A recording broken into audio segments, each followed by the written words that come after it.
Hey guys, I just wanted to jump in for a second and let you know a little bit about today's live stream sponsor, DNA Funded. DNA Funded has very generous profit sharing up to 90% and 3 different unique challenge types. For those looking to get funded, they also have speedy payouts, unlimited trading days on the first and second phase of their challenges, a very wide list of different things you can trade with over 800 different assets tradable, and maybe the most important component, a very experienced team behind the whole operation. So if you're interested in learning more about DNA Funded, click the link, check it out, see if it's right for you, and make sure to do your own due diligence to see if what they have to offer fits your trading style. For 20% off, you can use code A1T20. Again, that will be 20% off any of their challenges you'd like to check out. Thank you again to DNA Funded for sponsoring today's live stream. Now back to the show.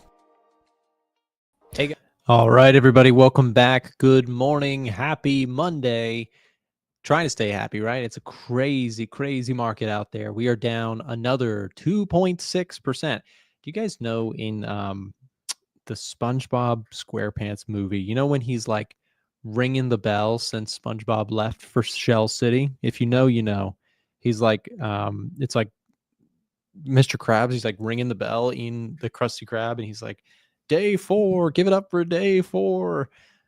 That is what it feels like here. I saw the producers change the stream title to Selloff Day 3. Pretty accurate, man. I mean, we are kind of in free fall here. Last couple days, stock market down from the highs at this point, peak to trough. We saw at the worst case in the futures last night a 21.7% drop from the all-time high. That is a wild start to the week, to say the very least. So what the heck do you do with all this? Well, first of all, let's thank our sole channel member, Boolint. Thank you very much for being a channel member. As always, says, greetings, Nick. Hope this week goes well for all of us. Boolint, nice to have you on the stream, and thank you for the positive message. Yeah, I mean, here's the thing. I thought about this stuff, of course, all weekend, as I always do. Thought about just what we do in this environment. What is the course of action that traders and investors should be looking at as we go into this volatile time? I've been talking about this a lot because when you get these dramatic shifts in the way markets are behaving, it oftentimes catches people completely off guard and it wipes people out. Pretty much everybody I know who has any interest in stocks or investing or trading that I know personally is asking me like, what's going on, you know?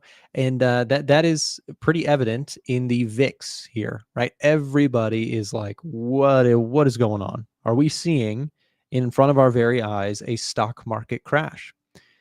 And I think it's fair to say, to some degree, yes, we are seeing a major market correction at the very least.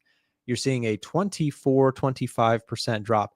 I'll tell you what, we're not that far. We're a stone's throw away from this going from a correction, right? Which I know this doesn't feel like a correction. It feels like an absolute crash. It's not quite there. Crash, right? The COVID crash, actually, James, the producer of this live stream, came into my office this morning. We were talking about, the COVID sell-off. COVID was a 35% down move in a couple weeks. I mean, this is pretty angular, but actually COVID was even more angular. I mean, let's just go refresh our memory here. The COVID 2020 move. I mean, just think about this. Imagine this is the market you're living in, and all of a sudden you get this, right?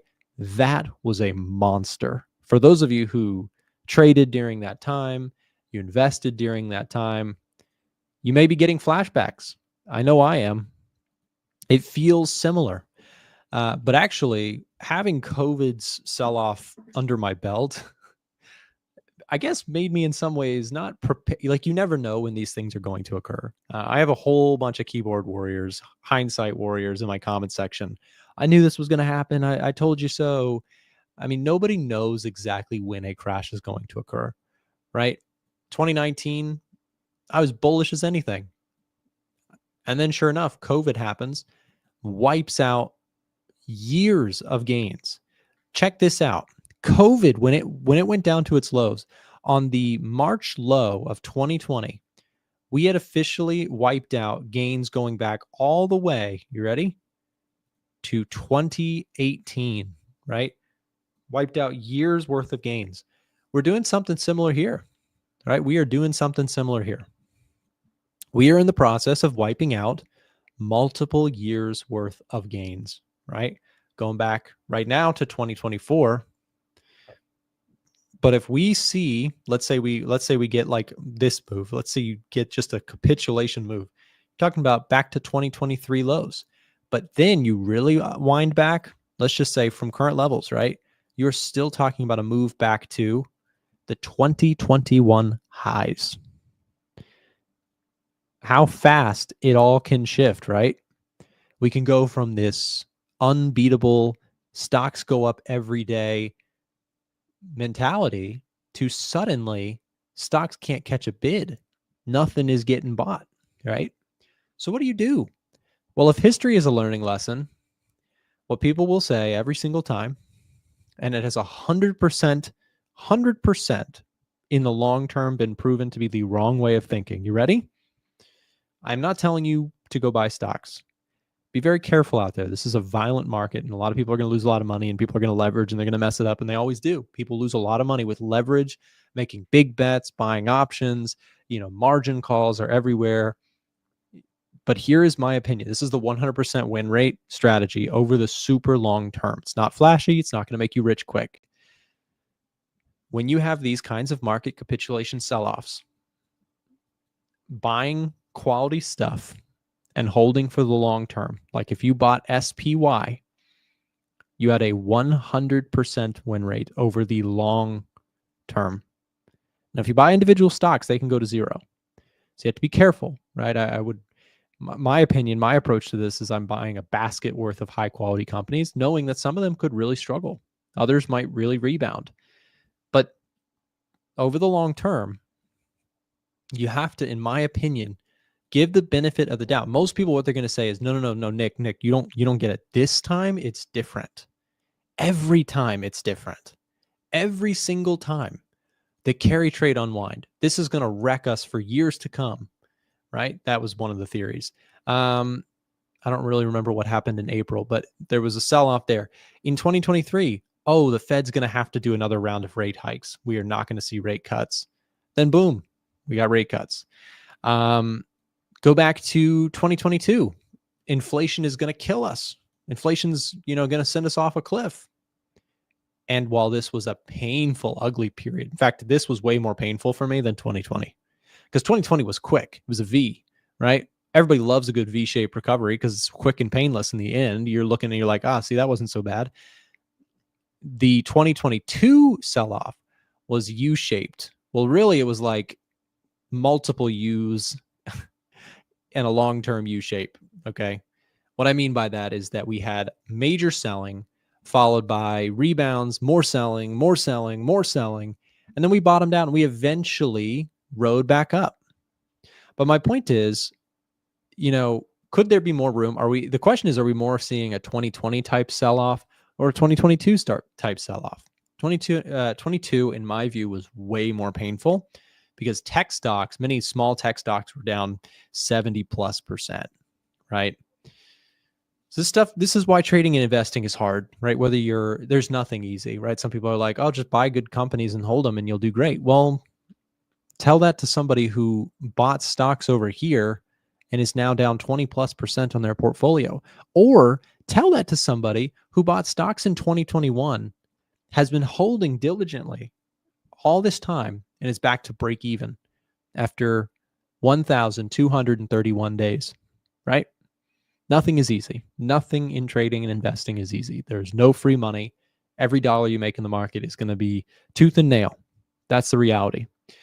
So what do you do in this situation? Well, I'll tell you what I'm doing. You do what you want to do. This is not financial advice. I'm buying some stocks that I like. I'm going to go shopping today, a couple stocks on my list. And the further they go down, the happier I am, because I have cash in the portfolio that I'm ready to start, or not ready to start. Let me take that back and be very transparent. I have been buying stocks too early. So I'm by no means catching the bottom on this move. But the further these things go lower, as a long-term focus, I have to buy some shares in companies that I like and believe in for the long term. So that's what I'm personally going to be doing. But please understand, this is, I've seen this story so many times in my trading career. Everybody's saying, oh, this time it's different. Markets will never recover. Trump's going to ruin the world. Or, this same story happened in 2018. I've seen this movie once before. Trump had a big trade war with China, sending us off a cliff. It's all going to HE double hockey sticks. And this is bipartisan. I felt the same way when people were saying that about Biden. Oh, Biden inflation is going to ruin us all. And then the market finds a way to recover. Innovation, resiliency, optimism wins in the end. Although it feels hard to do that when the market is tanking. But this is why trading and investing is hard. Ask yourself, does it feel right now to buy stocks when they're selling off a cliff? Your gut and your brain and your heart is like, ooh, I don't know. That's kind of scary, right? Again, they could go lower. We could see 10, 20, 15, whatever percent lower from here. I am not saying we're at the bottom. Please understand, this is not a timing discussion that I'm having. This is just a environment type scenario. People get the most bearish at the bottoms. That's what usually happens. Speaking of getting most bearish, can we talk about the put to call? Put to call ratio. Take a look. Our tool here is signaling some fascinating extremes. People are ridiculously bearish. I have not seen bearishness since focusing on the put to call ratio in my career. I've never seen it this bearish. The AAII Investor Sentiment Survey, I have never seen it this bearish. Never.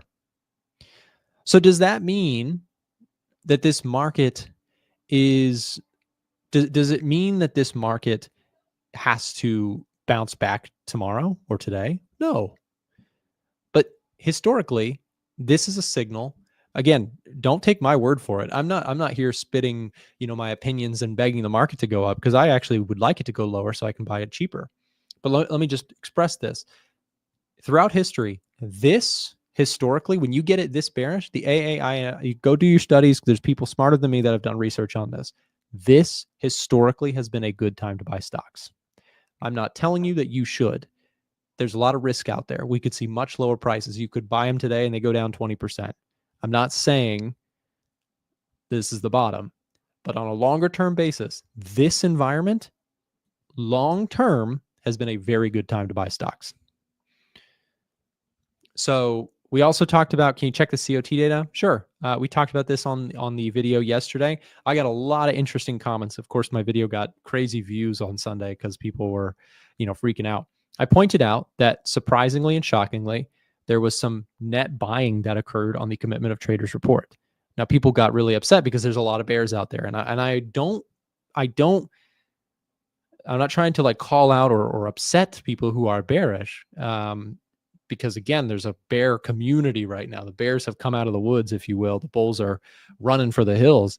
Look, let's be completely transparent about this. The Commitment of Traders data is Tuesday's data reported on Friday. So there is some lag to this. And in a market like this, where every single day is so important, this is a lagging report. So let's be very, very transparent. But still, you can see where the heads of institutional money was at as of Tuesday. They were in there buying the dip. So wouldn't it be shocking if between now and Friday, we actually see more institutional accumulation at these levels? Again, I don't necessarily have I don't have a short-term bullish perspective on the NASDAQ. Please understand, short-term bearish, short-term price action looks horrendous. Long-term, I got to buy stocks. So that's what I will be doing. I'm not encouraging you to do that. In fact, if you can't handle the heat of this market, nobody can blame you. I said something on a couple people responded to my Sunday video. In the video, I said, you're not crazy. The market's crazy. And it's very true. This is an insane market. If you're stressed out and it's freaking you out, and you're a human being. That is normal behavior to be this is a crazy, crazy environment. I've never seen this before, right? Many people are experiencing this type of move for the first time.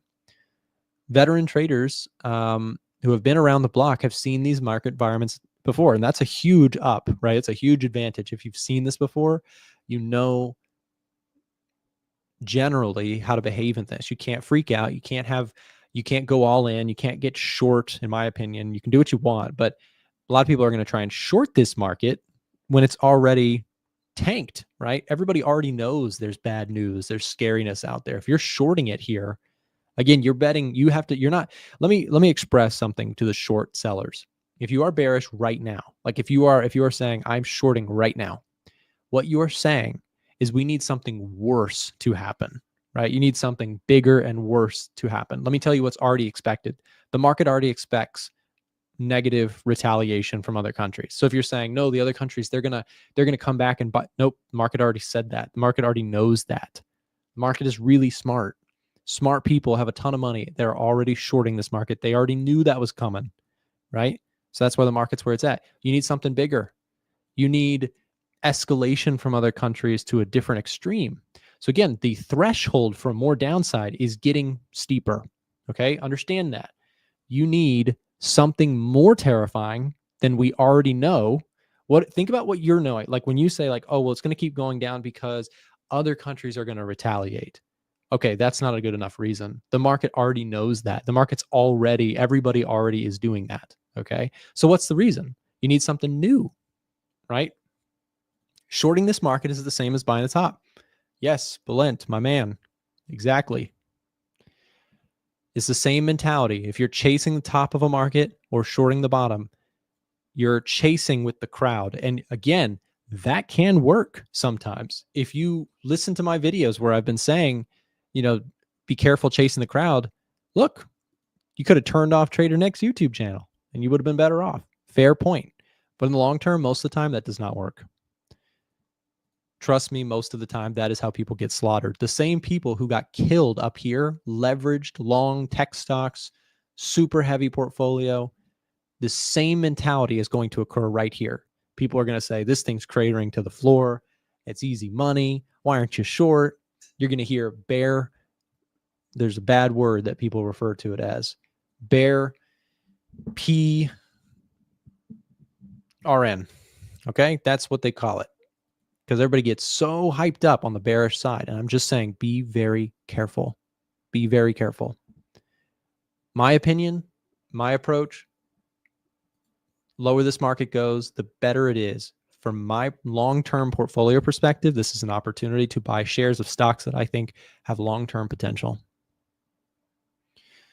Nick, your account will screen margin call. I am still 50% invested, or 50% invested, 50% like not in stocks.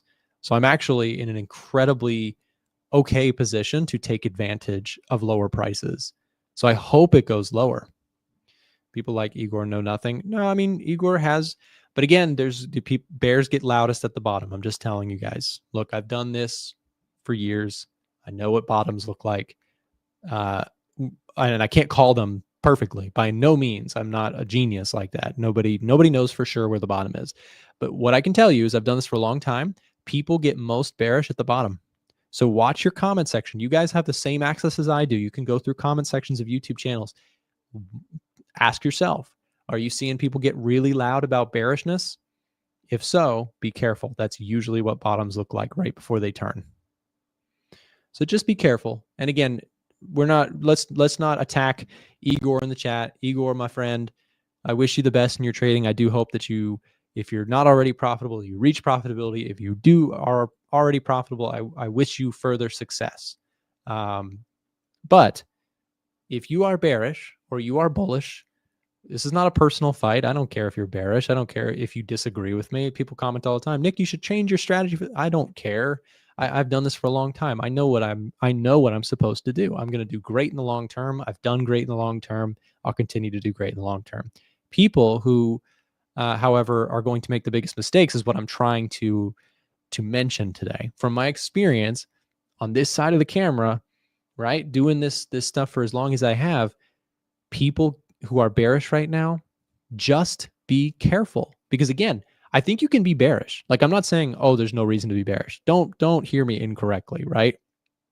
There's the great case for being bearish, right? In the short run, we may see a violent bounce back though. And that's what I'm saying. Just be careful that even if you're bearish, ask yourselves constructively, why am I bearish? Where's my risk to reward? What am I going to do if I'm wrong? Am I leveraged to a maximum of my account? If so, what are you doing? Right? That's where people are going to get in trouble. And I'm trying to get out in front of that because I've seen this story play out 7,000 times in my trading career. Okay. So that is my take on that. NASDAQ's down 4.3%. We are back down towards session lows. Look at this, guys. Dow Jones down. And there's no hiding in this market right now. Actually, there is. It's in bonds and gold. You might say gold's down too. Well, look, I'll take down 0.92% any day over down 4.5%, right? So I'm still in gold. And today, what I'm probably going to do when I get off the stream session is I'm probably going to take some of that money out of my gold position and I'm going to probably go buy some stocks that I like. Stocks that I like include Meta, Amazon, all the Mag 7 companies for the most part I like. Look at Home Depot down 5.3%. I might add a little bit to my Home Depot position. Again, I'm going to go shopping on a small controlled basis, little by little. Let's talk gold here for a second. I have a long position on gold. Like I said, it's a good size position for me, but I have a stop loss in place. If this does not work out, if this level does not hold, I'll take a controlled loss and move on from this position. And if we can get some sort of higher low, right, I'll look to trail this stop loss into profit and see if I can get a runner. If not, it is what it is. I just want to encourage, like, there's a lot of people in here that are panicked right now. I can tell. You know how I can tell? Because we got 785 people watching on a Monday with no economic data. So a lot of people who are freaking out. A lot of people who are like, oh my gosh, Nick, what is going on? Just take a second, okay? Let me help you evaluate your situation, okay? If you are somebody who is heavily leveraged, then unfortunately, if I'm being so real with you, I can't help you. Because again, I mean, obviously, none of this is financial advice. Like, I'm not here telling you what you should do, but let me just be very transparent. If you're somebody who's super leveraged right now, you're at the will of the market. If you are borrowing funds to trade, if you are buying the highest leverage or highest risk stuff, or you are shorting with max leverage, I don't know how to be profitable like that, right? I don't know how to throw my whole account at stuff and make money over the long term. I can't do that. What I can do is, for those of you who are slow and steady approach like me, evaluate your situation. Are you over leveraged? If so, my opinion, what I'm doing, if I look at my account and I see, wow, Nick, you've got way too much exposure, your risk is way too high here, I trim it back right away, no question. I avoid risk more than I seek return. Okay, I avoid risk more than I seek return. If you are getting crushed in this sell-off, right? If you're like, Nick, I don't even know what to do in this situation, I'll tell you what. In 2020, well, actually 2022, okay? 2022, I had probably my worst drawdown mentally and percentage-wise. And during that time, I made a decision with my trading that I was going to scale back my position sizing so that I could stomach future events. And I can tell you, I've never been more thankful to a decision that I made in the past than that. Okay. You might say, well, Nick, that's great for you. You reduced your size and now you're not getting killed as much in this market. Look, I'm still down. Don't get me wrong. I'm still losing a lot of money right now in terms of unrealized gains on stocks that I hold.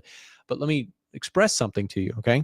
If you're looking at this and you're like, what do I do? Well, what I did in that situation was I significantly reduced my positioning. And I said, from here on out, I have to reduce my position sizing. It's what keeps me level-headed, keeps me focused on the long term, and significantly reduces my chances of blowing up. A lot of people right now are learning that lesson the very hard way. And I'm very sorry to hear that you might be going through that for those of you who are. It's painful. Everything about trading is agonizing at times. Okay. So just be careful out there. You're going to hear a lot of noise, a lot of people who are toxic on the internet. Oh, just get short this market. It's going to go to zero. Filter out the noise. Go back to back testing, demo testing, reduce your trading size. These are the things that significantly saved my trading career. And I preach it over and over. Also, this will never, ever save you. This thought process. Doesn't matter if it's Trump or Biden. This right here, I'm going to call you out right now. That thinking will absolutely tank your trading career. Because you might say, oh, it's that. That's the reason I'm losing money today. And then when a new problem arises, you'll say, that's the reason I'm losing money that day. That is one of the most dangerous thinking things that I've seen all over my comment section, okay? It's not somebody else's fault if you're dealing with drawdown. Successful trading requires you to take full ownership of everything happening in your portfolio. Because again, if you don't do that, you'll just blame someone else the next day, right? Be careful. It's not anybody's fault, right? That your account is doing certain things. Even if something said by a politician or whatever did cause markets to sell off, it's your portfolio. You chose to do certain things. Take ownership, or you will continuously find new things to blame and never reach profitability. Okay? Just be careful. And again, people said this, this is bipartisan. People said the same thing with Biden. Inflation's blowing up my trading account. No, it's nobody else's fault. That's loser mentality. Stay level-headed. Be a man or be a woman, right? Be an adult. Take ownership. Anyways, put to call ratio off the charts. Crazy stuff. Top setups. Let's just take a look and see what we've got here in this crazy market.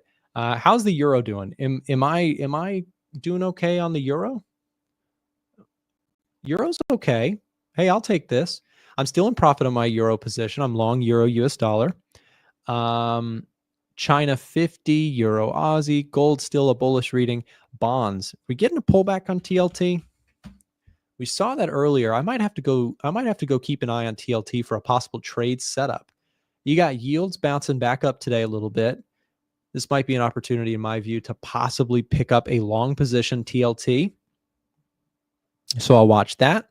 Chinese stocks are getting slammed. I don't know that I like the price action at this time, even though Chinese stocks are getting a reading on the edge finder.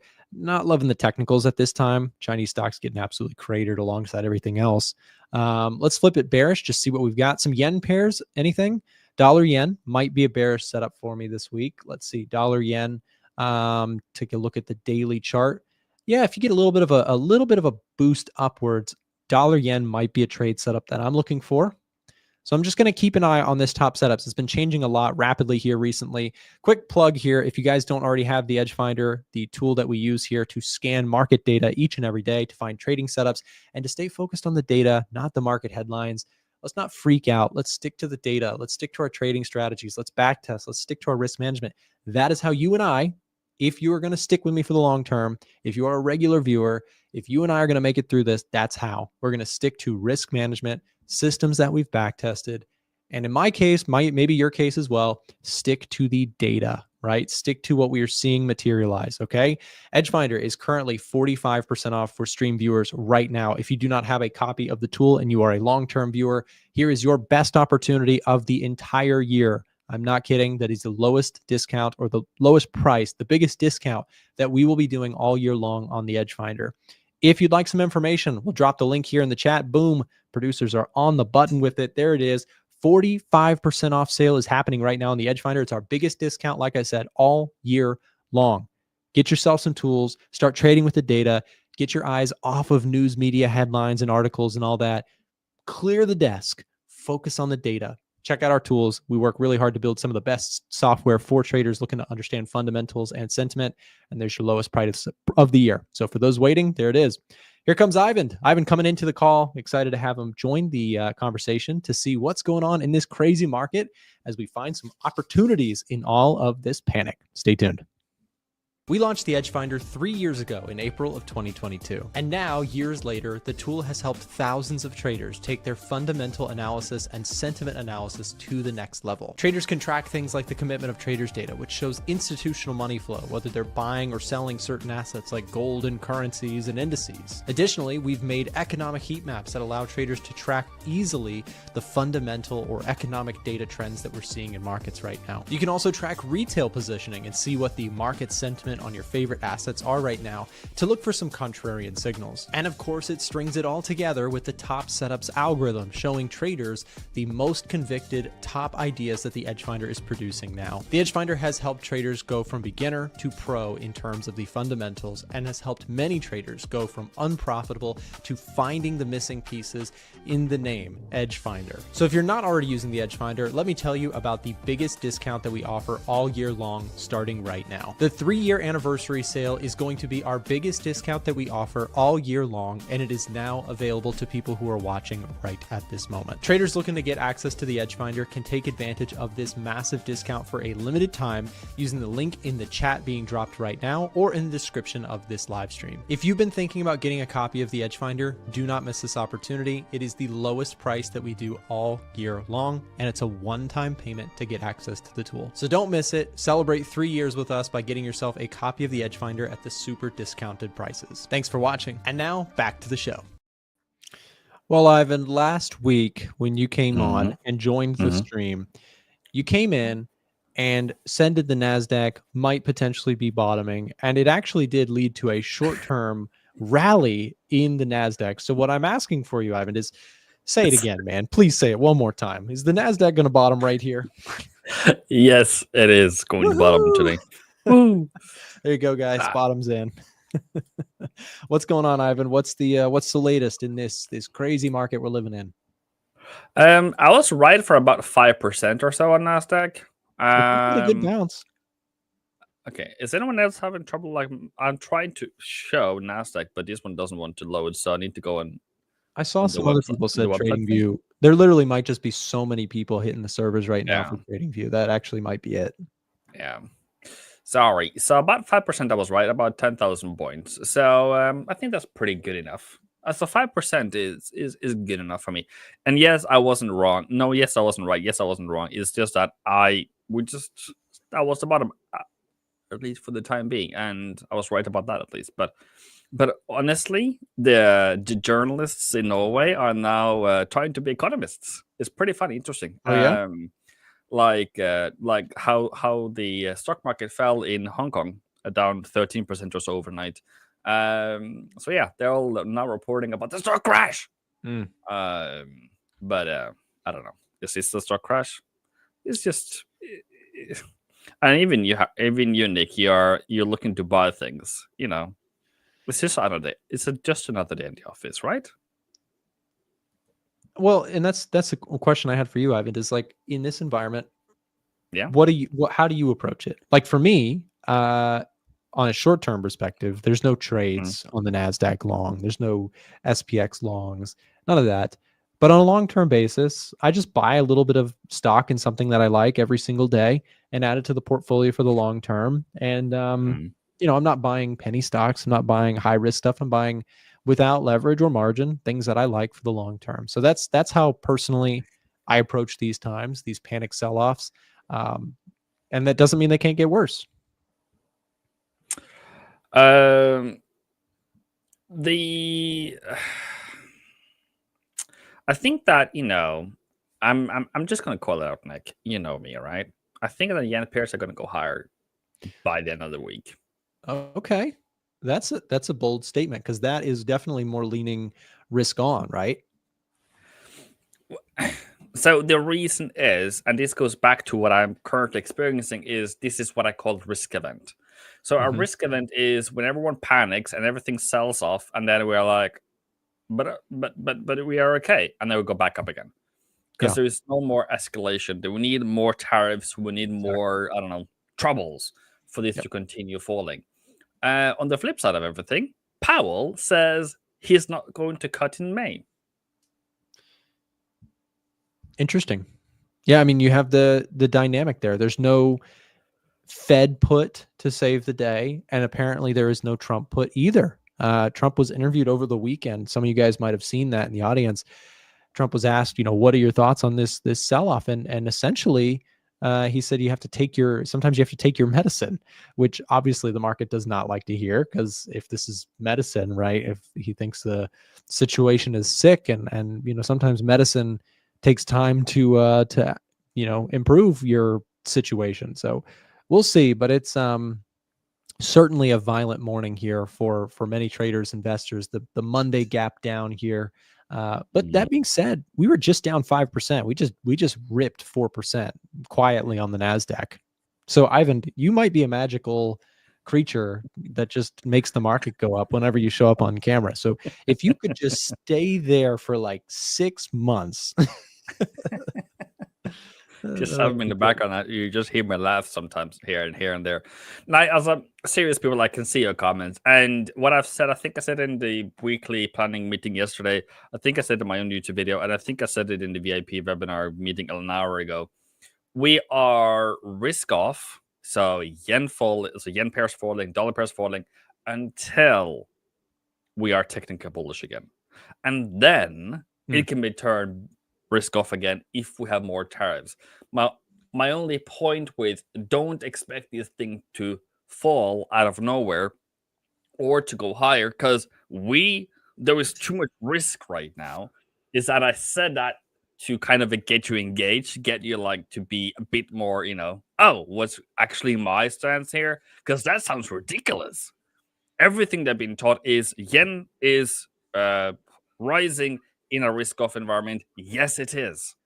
And that's where you're supposed to get, that's your core. But in kind of how this is going is if if we were through 2020, we had horrible data, everything was closed down, everything was horrible. But how did we market still go higher in a risk off environment, in a risk off environment where we were all locked up, we were all like, we can't touch each other, and markets went higher, yen pairs went higher? What are you talking about? Hmm. What I'm talking about is follow your trade plan. If that is higher on yen pairs, great. Manage your risk. Great. It is absolutely astronomical at the moment. Great. VIX is, I don't know what it was, 50 or something. Great. But it all comes down to what have you done before? Have you tried this environment before? And the people I've been talking to today have never seen this environment before. Of Right. course, it's not supposed to be gambling left The and only right. people the only people, Ivan, that have seen this level of volatility uh, in recent history, there's two instances. One was very short-lived in August, right? Very short-lived. You can see it didn't even, there was no, the VIX was up briefly, came right back down. Before that, 2020 was the last time we had a VIX that did this kind of move where you had just outright pandemonium on markets. Again, like I said, this was a very short-lived period where markets freaked out. Yen got really strong for a second there and then kind of ripped back the other way. But you made a point there I want to just bring to the attention again to the audience members, because so many people, everybody I know, right, personally is like, oh, this is getting so ugly, Nick. It's gonna crater off a cliff from here, right? And that right there is what separates, oftentimes, as you've just properly discussed, like profitable traders who get it versus traders who are just chasing the hype. And what I mean by that is that you need something, as you said, something more to get this thing to go down way faster, way harder, way bigger, right? In 2008, when the markets crashed big time, it was because you had a structural problem, and then just at one after the next, bankruptcies were coming out. New catalysts were causing the market to go lower and lower and lower. The overall economy is not in a, we're not in a recession right now, right? Please understand, for everybody listening, this is a distinction that you need to understand. If you're new to fundamentals, we are not in a recession right now. The risks of a recession have risen. There's two different statements there. For you for the bears out there, for you, look at this Nasdaq ripped. Ivan, what are you doing to this? Are you just like punching the buy button so hard off camera and making this thing go up? I don't know what's wrong with you. Anyways, you made the point. It's really important. You need escalation from here to get this market to keep going down. It doesn't just go down because it goes down, right? There needs to be a further reason to make this market go down. And we are definitely, in my opinion, oversold. Does not mean we can't get more oversold, but we are oversold. You need a further catalyst to get this thing to correct down further. So in my opinion, it's a time to be very careful and not a time to chase shorting after the market has already dropped so much. How can I rectify this? And it's more for giggles more than serious, but I can be a bit serious here. Is this might or might not be the bottom? It doesn't really matter. Because I can't buy here, I can't trade here. Right. It's none of my risk parameters inside. It's none of my technicals is not inside. Nothing in my fundamentals is here. It is just a short-term move until we have data, and data maybe comes on Thursday, comes on Friday, CPI and PPI, and even they are not even talking about. They're not even showing what is currently happening, because that's going to come in May. So with the hard data supporting whatever this fall is going to be, it's all pure emotions, and when we fall about 13% in 2 days, it's all a theory, and it's all in theoretical. And what over time seems to be the one that is the winning is not do anything when things fall. That is not a trading advice whatsoever, but how you react is purely, one, up to you, and two, is going to determine if you're going to be good at this. Because I'm laughing, I'm having fun. I'm apparently laugh too much, but it's my survival strategy. Like I can be cry.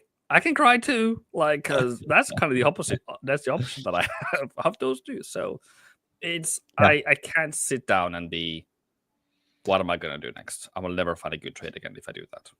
Well, and Ivan, I mean, many traders, investors who have portfolios right now, have seen absolute wipeout. Right? This is an example of wiping out multiple years worth of gains. I mean, for you guys in the audience, you got to think about this for a second. We just went back to 2022 highs in a couple weeks, right? We gave back 1,000+ days worth of gains, work that was made in the market to go up. So if you're sitting in your portfolio, yeah, that is psychologically hard. But what you have to look around the room and say, wait a second, this is hard for everybody. The toughest are the only ones that survive in this stuff. This is why trading is hard. This is why investing is hard. Look around and say, how are you? Self-evaluate. Everybody in the room right now, take a look at yourself and say, how are you holding up? Are you okay? If you're freaking out and panicking, your position sizing is probably too high for your personal tolerance. And I would encourage you to reconsider what you're doing, because you might be taking too much risk. You might not be in a sustainable frame of mind. As you also said, Ivan, laughing is a self-defense mechanism, right? You have to kind of say, like, look, if you need this money next month, you shouldn't be trading whatsoever. Absolutely not. You should not be trading. You should not be investing if you need that money tomorrow. If you are in it for the long term, which I personally believe good trading is investing, and investing may not necessarily be trading, but good trading is investing. Because again, you have a longer term horizon. You're not trying to turn that profit next month. You're not trying to ATM machine the market. That is nonsense. You're trying to, over the long term, compound and grow your trading account at a better rate than passive return in the index. That's what you're trying to do. In my opinion, that's what the goal should be for most traders and investors. So with that framework in your head, okay, if you are getting destroyed way, way too much psychologically in this, you may need to step back and reevaluate what you are doing with your personal trading and investing. I am not, Ivan and I, we're not here giving you financial advice or investment advice. We're just two guys on YouTube that have done this for some reason. Something's wrong with us. We've done this for a long time. We've endured thousands of whip-like experiences to our back from the markets. And that is I don't know what's wrong with us, Ivan. Why are we still doing this? Because by the end of the day, the pleasure of taking a profit outweighs all the times where you cried. That's fair. In the long run, as long as you are not making silly, over-leveraged bets that can blow you up, you just have to survive. That's what great trading is, survival, right? You have to survive these flooding moments where it feels like the world's falling down. So again, everybody who's in the audience, take a look at your situation. Are you on the brink of collapse? If so, your size, your risk, your leverage is too high. You need to reconsider what you're doing. If you are, some of you are doing great. I've been getting messages from people who said, Nick, I didn't chase and I've got cash at the ready and I'm taking advantage of dips and I'm trading currency pairs to diversify. And I couldn't be more proud because that's what personally I am doing. And very glad that, I mean, trust me, I'm not bragging because I'm down too. I'm down on this year a good bit. I think probably 7 or 8% in my portfolio. Now the market is down, what, 19, 20 something percent. So I will take that all day long.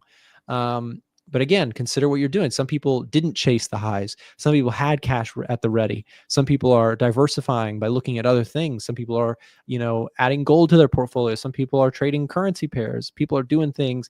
And Ivan, we should be celebrating those types of people who have, taken the slow and steady route and not chased tech stocks off a cliff. And who said what? Somebody said something. I don't know why everyone is knee jerking. Also, if you look at, for that matter, euro, dollar. Also, if you look at the retail positioning at the moment, where the average short price is 107, about negative 236.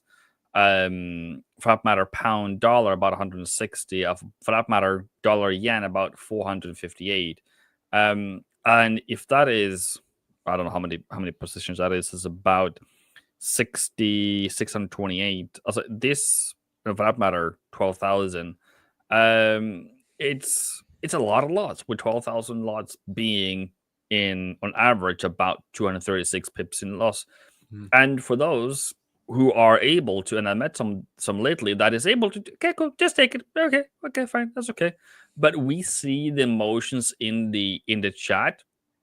That is not easy for everyone. And kind of my goal of being here is to make it a bit less hurtful so that we are able to at least together say, okay, what is currently happening on, is this your dollar?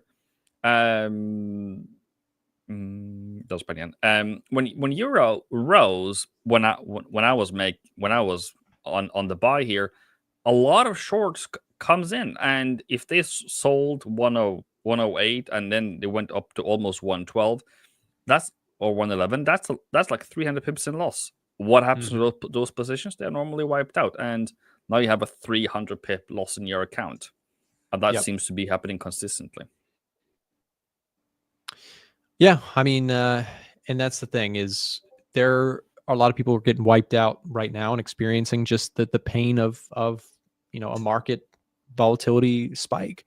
A couple people in the audience, Loris says, from January, I'm up 2.4%. Is that good?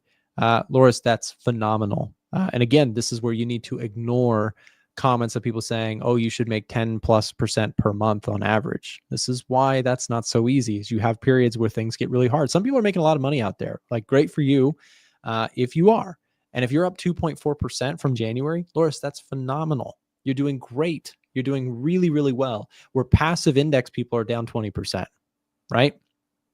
So you're doing great. Max says, I'm honestly down 11%, so I feel okay.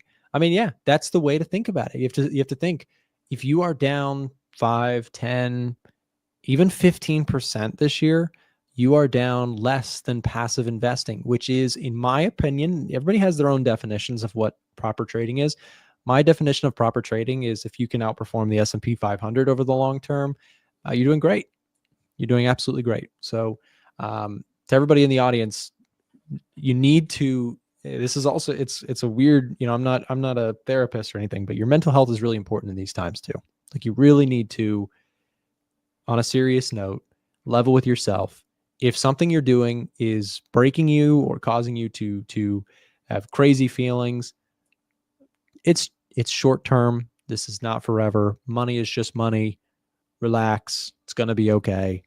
I'm floating 1.3% between a -1 +2, I suppose. Oh, yeah. I mean, Lincoln, that's amazing. If you don't press the self-destruct button, you're doing better than 95%. Very true. Most traders are going to give out in this time. And I'm sad to say that and see that. In 2020, I question my role here in terms of content, Ivan, because I got so many emails, like so many people who are like, Nick, I blew my inheritance. I made terrible mistakes. It was really sad, you know? So Ivan, I'm sure you've gotten those messages too. Like those are hard to read. I wish it came to me. I haven't seen them around actually, to be honest with you. But yeah, that's kind of why I'm here. And if you're watching my screen, Nick, Uh-huh. I don't know if this is the bottom. I don't know. But Europe just came out and said they are ready to discuss zero tariffs. Oh, that's the turnaround And right they're there. not doing tit for tat as they were previously saying they were doing. So Oh, maybe Tesla some just hope. ripped. That's why I noticed my portfolio is actually green today now, which is I'm gonna just shut my mouth and not say that out loud, because as soon as I said that, market god is gonna say, "Oh, your green, your account is what? Your account is green?" What? Oh, that's crazy. Look at Tesla. Tesla's positive on the day. Wait, Ivan. So what do we Yes. just have? We had just some announcement EU stuff. Yeah, it's a bit lower, but it's about the third red one, I think, down there. But yeah. Mutually One acceptable more. solution, trade chief. Despite EU efforts, we have not seen engagement which would lead to mutually acceptable. We are not in tit for tat for dollar retaliation. That's good piece right there. But we're considering all instruments on the table. We're ready to discuss 0 for 0 tariffs, not only for cars. That's why Tesla ripped, but also for other industrial products. Up 2.3%. My account is ripping today, Ivan. I got to brag for a second. Anyways, Didn't I say bottom? Ivan, I'm gonna hang a picture of you on my wall tonight just because of this. It's crazy. Yeah, Ivan, I'm maybe last week was the fake out. Maybe this is the bottom. But that is good news. We'll take that on a Monday morning where things were down 5% and now Nasdaq's almost flat. Holy crap, Ivan. This is the highest volatility I've seen in years. Crazy. Yeah.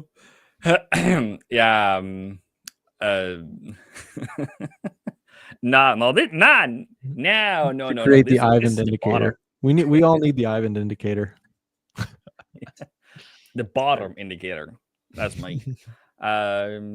Whenever Ivan sells, you buy, right? So no, whenever you show up, we just yeah, okay, true. Market starts to bottom out. I don't know. Something about you, man. Maybe it's your smile. The market's just like, you know what? Maybe it's not so bad, and they just hit the buy button. I don't know. But yeah, no, that's what we needed, Ivan, in terms of news wise, right? We needed, and it's too early to say. I haven't taken a chance to look at it really close, but that's the type of news that we need. We need resolution topics, points of discussion. Those are major positive catalysts. So we'll see if we get. I mean, if the EU is coming forward, that's a really good stance. I also know the UK was kind of willing to come forth and discuss too, even though they don't have big tariffs on them. There's not a big trade deficit supposedly between US and UK. But it was only 10% on the UK, so Yeah. it wouldn't be much Yeah. of a difference in change. But back, I know I'm supposed to be kicked out soon, so I can just say I have met people who has lost about $20,000 up to $500,000. Like people who says they are 1% in profit, they would literally do anything to be in that 1% gain rather than losing $500,000. So Yeah. yeah. And I mean, those are painful lessons. And Ivan, we got this message here from Steve in the chat. It says, can't thank you enough for helping change my mindset from actively trading with leverage to focusing more on investing without it. Ivan, we're not always loved for saying these things, these concept of like slow and steady. People actually really don't like that because they hear us and they think we're saying like you can never make trading, you can never get rich with trading. And rather, I'm okay with kind of maybe sounding like a naysayer to some in exchange for messages like this from Steve. People who are like, you know what, embracing slow and steady actually saved. This is an extreme dramatization, but it may be true, saving lives, right? People, unfortunately, you know what, with this stuff. And if we can make a positive difference by telling people to rethink and unlearn what social media tells them about what trading is, we might be doing a good thing. And I feel I could sleep easy at that with that in my mind. 3.3 in a day now. Nasdaq's positive. Ivan, what the I didn't think I was good at on stocks this season. I thought I was good at on yen pairs. Ivan, I'm gonna print out a picture of you. I'm gonna stick it in my, you know how like going into battle, warriors would have like a picture of their wife on the screen or on front of them and like in their dashboard. I'm just gonna have a picture of you, Ivan. Whenever I go trading, I'm just gonna put a picture of Ivan on my computer, and maybe that will help me with my trades.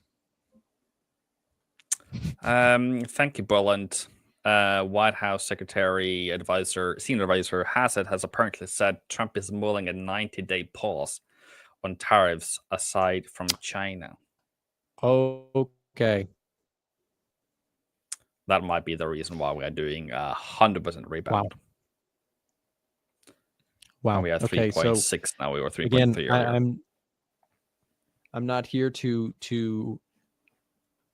in fact, I'm really not interested in throwing it in people's faces who may have been buying puts, because I know this is probably an incredibly painful experience. But I just want to say to listeners who have been paying attention, this is why you don't chase big sell-offs with buying puts. I'm not celebrating people who are losing a lot of money who bought puts, but people who made bearish bets. This is why you get one piece of good news, and this thing could rip for 2 weeks. I'm not saying that the bottom is in, but I'm just saying, even if the bottom is not in, people who bought puts with like 1 day till expiration are going to lose all their money today. Because again, one bounce back like that, they can lose all their invested money when they bought puts. Nasdaq's up 0.5%. Holy crap. What a reversal. That's the biggest 6.6%. Ivan, I don't get it. There was a gap. I'm going to tell my children about you, Ivan. That's awesome. That's awesome. Oh, thank you. Producer says, put your hands in the air. We're on a roller coaster. We all need Ivan's picture on our desk. Ivan, you don't go anywhere. Oh, this is great. This is great. Yeah, no, it's a crazy day. Crazy day out there. Look at everything just turned green. We'll take that. Let's see if we can hold those. Oh my goodness. Oh my goodness. Nasdaq's up 3%.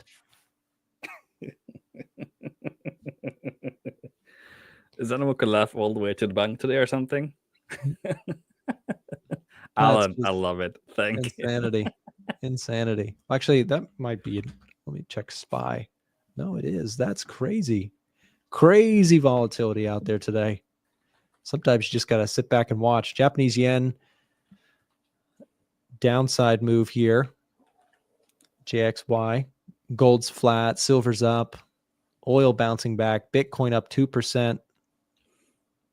TLT down 2.2%. I'm going to go look at TLT after this. Euro dollar back to flat on the day. Pound dollar. We're still waiting on Chris. No Chris just yet. Kiwi dollar back in the positive. My goodness. Crazy day. Crazy day. Yeah. Alejandro says it might be a dead cat bounce. Yes, it might be. But it's all for comical reasons, to be honest with you. But to Alan, I win means either a gift or winner/warrior. So that's the meaning of my name. So if you want, is that kind of renouncing with you, then I'll take it. It's a fitting name today, Ivan. It's fitting. Yeah, the warrior part. Both of it. It's a gift too. We'll take it. Anyways, Ivan, we got to get out of here. We got Chris Pulver taking over the show in just a second. Before we let you go, everybody who enjoyed Magical Ivan's attendance here, make sure to go subscribe to Ivan's YouTube channel at IvanFXW on YouTube. You can find him there. Keep up with him there. He also does coaching. If that's something you're interested in, you can do one-on-one coaching with Ivan by sending him a direct message through his your comment on his YouTube channel. You can find him in our Discord server if you're in our Discord. Check him out there, and highly recommended that you at least check out his video content for more free value. Ivan, thanks for coming on, man. Appreciate it. Thank you very much for having me. See ya. All right, guys, up next, we got Chris Pulver taking over the show here for a little bit, and maybe actually seeing Chris Pulver in person the next few days could be a fun little hangout session. If he comes by, we might have to do a little bit of content together for a few minutes, just get a little bit of an interview going. That might be fun, but I'll stick around with Chris for just a few minutes, and then I got to run, but we'll come back to Chris in just a second. Before I do that, just a reminder, Edgefinder 45% off discount is going on right now. It's our biggest sale discount of the year for the Edgefinder. If you want some information on that, we'll drop the link here in the chat to where you can speak directly to our support team about getting access to the Edgefinder. It's a one-time payment, 45% off right now. Send us a direct message using this link. Up next, joining us is Chris Pulver. Hey everybody, thanks for tuning in to today's A1 trading session. We love engaging with our audience, talking shop, taking requests, and sharing our favorite setups. It's about that time where we're going to review a bunch of indexes, stocks, currencies, gold, silver, Bitcoin, and pretty much anything else and share our insights. If you're wondering what trades I'm in, if you're wondering what trades I'm taking, and you'd like to see exactly how I'm trading everything, you can actually follow my trading signals. If that sounds like something you're interested in, we'll share a link in the chat and you can sign up. You can sign up directly with the link or speak to a support rep if you have any questions. If you're asking, what do I trade? Pretty much everything. Indexes, ETFs, stocks, options, futures, Forex, and crypto. Thoughtful analysis, active trading. Check it out. And now, back to the show. All right, we're back with Chris. What's up, Chris? What's up, Nick? How are we doing today? Craziest day I've seen in a long time in markets. For down sure. 5%, back to break even for some of the indices, was up just a second ago, back to flat. Crazy, crazy stuff. And I might be seeing you this Thursday too. That's crazy. Very possible. I'll finalize everything for the trip. Like I said, I probably not the greatest time to be like, let's just have a casual week away from the markets. So that's probably not the case. But I'll turn it in. I'll turn it into a work week. But it's a good reason for me to get out of the office for a couple of days. And it's always easy to work remote. So yeah, if I roll in, I think Thursday would be a good time to spend with you guys in the office, and then I'll probably head up towards Augusta, Georgia on Friday. Yeah. Yep. Would be awesome. Chris, we're having some, I think people in the chat are saying the same thing, but TradingView is slow this morning. I think Agree. There's so many people staring at these charts. Yep. Their servers might be giving out, but we'll do the best we can for the listeners. Give me your breakdown. What do we do with a market like this? Tanking straight down 20%, positive headlines hit the fan here this morning, and we're just seeing volatility in both directions. How are you playing this? Look, the way I'm taking this is you can take all your high VIX summaries and your, what looks to be the past and stay the course and all this. None of it matters. None of it matters right now. The only thing you can do is control your risk, control the trades and the strategies you're deploying, and survive the day. I mean, longer term, I'm taking some bites. I strongly believe this is going to settle at some point, but it's not now. I mean, all this is today is lots of volume and lots of volatility. Nick, I mean, all we really bounced off of today was the previous 2021, 2022 high. That's why I'm not surprised to see the technical move. But I don't really see a reassurance in the market to say this is great. I mean, somebody told me this morning, oh, the rumor mill that they're going to push tariffs out 90 days. Look, I saw fake Trump tweets over the weekend. It's there could be all sorts of noise in the markets. Look, last week, Friday was a systemic type day. I didn't hear China come groveling back and say, "Oh, I'm sorry, U.S. We're going to come negotiating." No, that didn't happen. Japan is saying we're going to do what's best. We want to see the U.S. basically remove tariffs from Japan, right? So it's some allies are holding their ground, and I don't think this is the way it's intended to play out. I mean, it is. Again, you're going to remember this forever, Liberation Day / what the hell just happened here. We just dropped double digits in 3 days, and it's going to hit since it's baffling that since 2018 this is the type of nonsense that traders have had to deal with, right? I mean, Volmageddon 2018 followed by all-time highs, followed by COVID, followed by melt up through COVID, followed by the great 2022 reset, followed by two years of bull markets, followed by Trump, followed by this. It's but nobody knows how this plays out. So if you're trying to be a hero and thinking a buddy just texted me and said, "Hey, is this a good time to buy?" I'm just I mean, long term, yes, but don't dump all your dry powder. Like, to me, this is not a Yep. time to say I'm going to get brave, because look, what is happening right now to me probably has more of a rhyme to 2008 Hmm. than it does 2020. And Yep. 2008 was down 56%. So I'm not calling a 20% bottom at all. Nobody knows how this is going to play out, you know? Well, Chris, you said it well there in terms of how I feel about it too. I've been getting a lot of those same texts. I'm Yep. sure you spent the weekend with some of that inbound messages from loved ones, from friends. Hey, is this bottoming out, or is this a opportunity? And Right. I would agree fully. Long term, I think you're actually getting for the first time in a long time, some prices for the people, if you will. Like, people have been missed out. The Right. average person, inflation kicked their butt in 2022, and finally you've got stocks down 25%. But I think you said it well.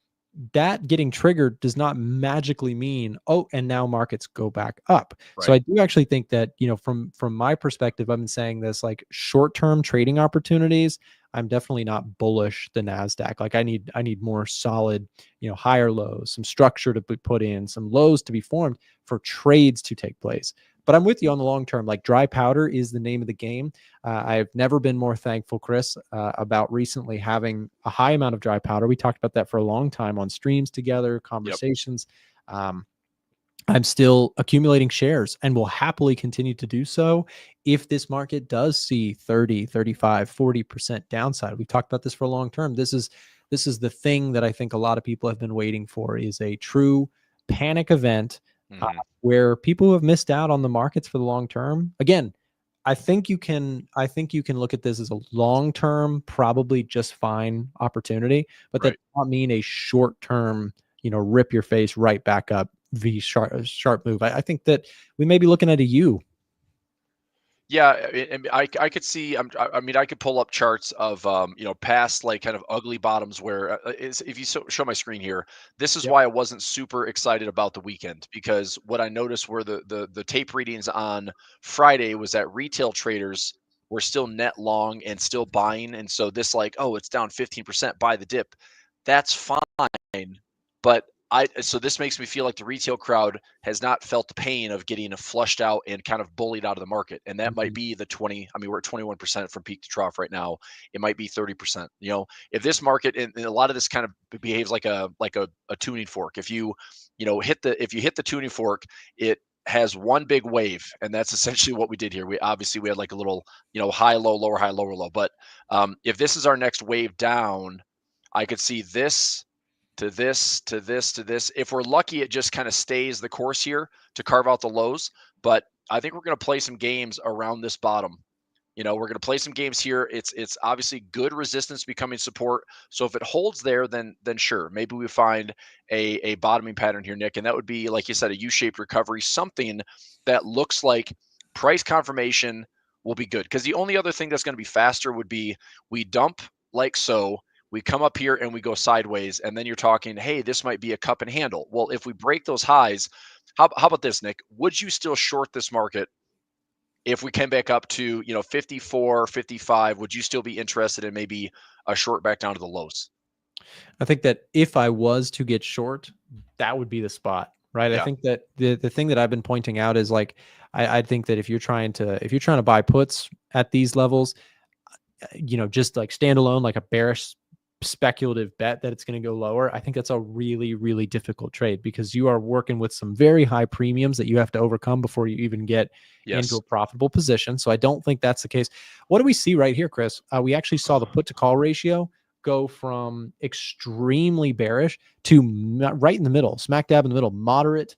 And then that was a wonderful opportunity. If you were bearish, that was your chance, right? Right. So if you're bearish still, I think that you probably, even if you have a great reasoning for being bearish, I think that doesn't mean you chase. So if you get a corrective move, that's probably even like what's the 61.8 and then like 78 point whatever.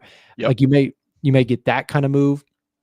But yeah, I think that that's a way better risk to reward if you're a bear than selling into the collapse. We saw a 6% low to high move in like 30 minutes just now, because Yeah. we had one sign of maybe some negotiations from EU. So that's the point, is you have to be Wow. really careful as a bull and a bear in this moment.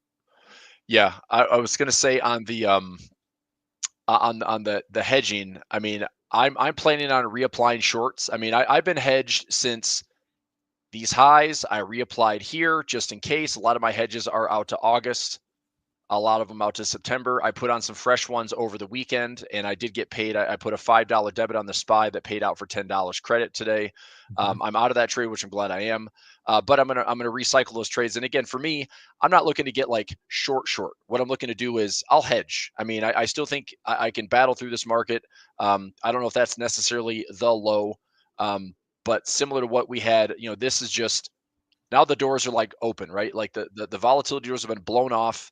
So unless this is going to calm down, I don't think these wild and crazy swings and days. It's like just like I said, risk capital and risk management is probably the most important thing. I know it's tempting, right?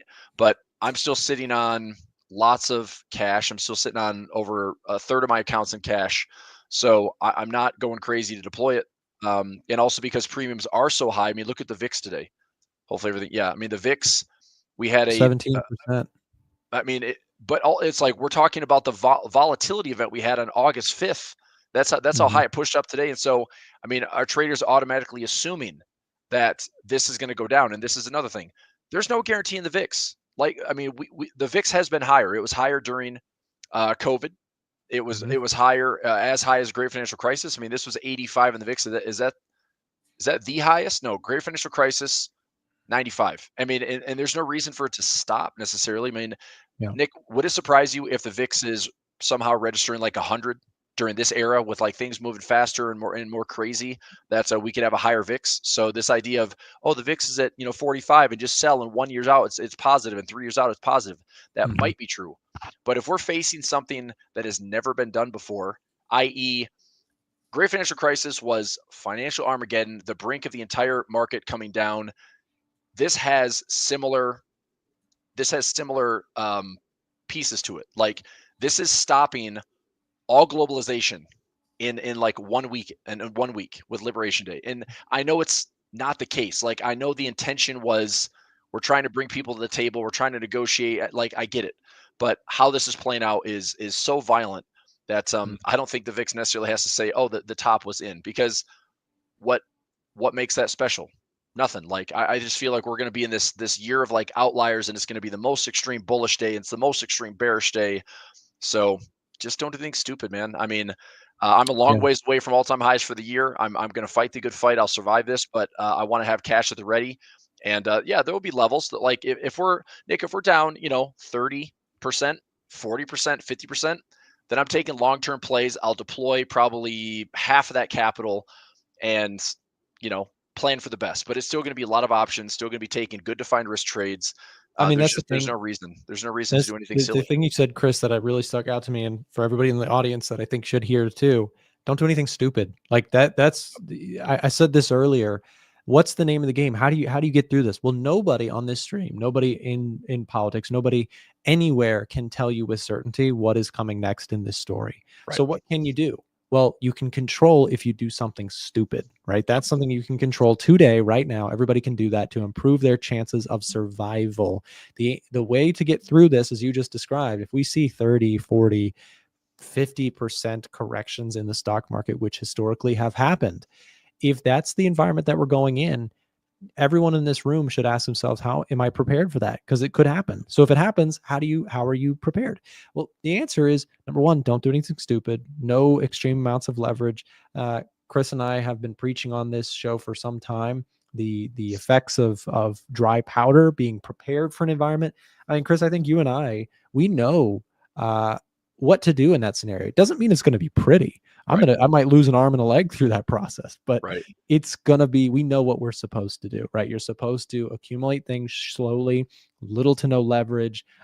In your case, you like to hedge things out. For me, I like to really trade momentum on different things. I like to mix in more currencies. You do a little bit of that as well. So, there's way we're gonna survive through this. It's not necessarily going to be pretty, but that's what great traders do. For everybody listening, great traders doesn't mean every single day is green on the portfolio and it's amazing and it's sitting on the beach pina coladas. That is so nonsense. If you're going to survive this, right, it's going to be like a battlefield and you're going to come out surviving because you were defensively positioned. Yeah, look, this is straight up survival. I mean, to be here's an example.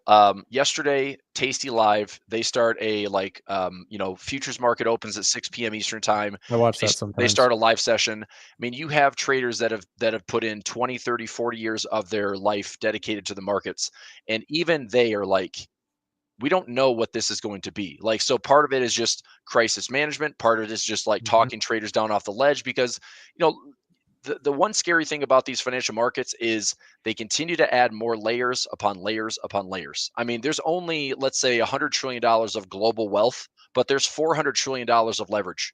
So that deleveraging event, that bubble at some point can be this burst. And I think what's scary about this right now is that it shows how systemic and how correlated everything actually is. Because on Mhm. Friday, I think I've got a screenshot of this, Nick, but the world was red on Friday. This Yep. is everything from 88% of all stocks declining on Friday. This is the world. Yep. Everything was red on Friday, and so again, this is why I'm saying it's not just a COVID thing. Like, this is 2008. This is very, very disruptive for the entire global economy. And also, I mean, think about what this is putting every investor through. Hedge funds are gonna blow up. There's gonna be liquidations all over the globe right now. Um, and nobody comes out of this happy, but those that can survive it will probably be really prosperous. They'll But come that's out the of thing it. is, if you don't survive, Yeah. you're just a statistic. That's the thing. You'll if you are defensive, your sizing is appropriate. You're not leveraged. You'll come out of it. Period. A lot of people Yep. will not come out of it. That's the Yep. difference. Is it Yep. doesn't mean it's going to be pretty, and that's the thing that I think a lot of traders are going to miss. Chris, I got to run, but Okay. nice speaking with you. Maybe we'll see you on Thursday. So Yeah, uh, I'll text you guys. I'll find out, but it should. I'm planning on it. I could travel like evenings and stuff, and I think yeah. a work day with you guys Thursday should work. So I'll let you know. Yeah, we'll All make right, something happen. thanks, Also, Nick. real quick before I leave, for everybody in the room, look, this is a sales pitch, but it is probably one of the most important things I could say today. Don't trade alone during all this. Consider coming and joining our group if you are looking for a chance to trade alongside people who've been doing this for a long time. I learned a lot from Chris. Chris, you might have learned one or two things from me over the years, but you've been in it longer than me, and we run a group together. So if Yep. anybody is interested, come join the group. I'm serious. It is worth every dime, especially if you're just out there losing money to the market. You don't know what you're doing. Survive it with us. Come join. Pulver alerts are now available if you'd like to see what Chris is doing, or you can join our VIP group. If you have questions about either of those services, we'll drop a link here in the chat to speak directly to our support team about joining and getting a membership, trading alongside us during this crazy time. We got good years ahead of us. Don't let this panic event scare you out of life-changing opportunities in the long term that are presentable in these markets, even if they're scary sometimes. Chris, good speaking with you. We'll see you soon. All right, Nick. Thanks. See ya. Bye. All right, everybody. I'm going to take a look at. I'm going to do another quick. I think a little iron condor on the SPX this morning. I've still got about $10 credit on my call side. 52. It's trying to think here. I mean, it's just a trade. I've been dabbling with the defined risk. If I get less than like $2 for this, I probably won't take the trade. Let me go to like a 10-11 delta here. 10-11 delta, $2. 47.30 is down at fresh lows. It's probably fine. Man. Do I like this trade? Not really, because that's below today's high. We spiked all the way up towards like 52.48 today. We've got lows around 48.32. I did grab some profit this morning. I ended up doing a fat finger trade on one. I did two contracts on accident, so I took a small loss on another trade. Somebody had asked, Chris, why does all your stuff show red? Because I trade so many options, I have a lot of unrealized positions right now. So, for example, I mean, I can take a look top-down portfolio. I'm still up for hedges. I've got about 50 and 20, so about $70,000 in hedges on futures right now, and I intend to see how big that pays. This ES hedge, by the way, has the potential to pay. I mean, the numbers are kind of ridiculous, but that's the beautiful thing about a leverage market like futures. And I was risking about $975 per account. So all in all, around maybe like 15 grand of total profit here or account. If I'm risking 15 grand, that potentially pays. Oof, let me do the math. So we'll go. I'll just say 40. So 41 times that. I mean, so 15K times 41. All right. So this $15,000 hedge could potentially be showing 600K of profit.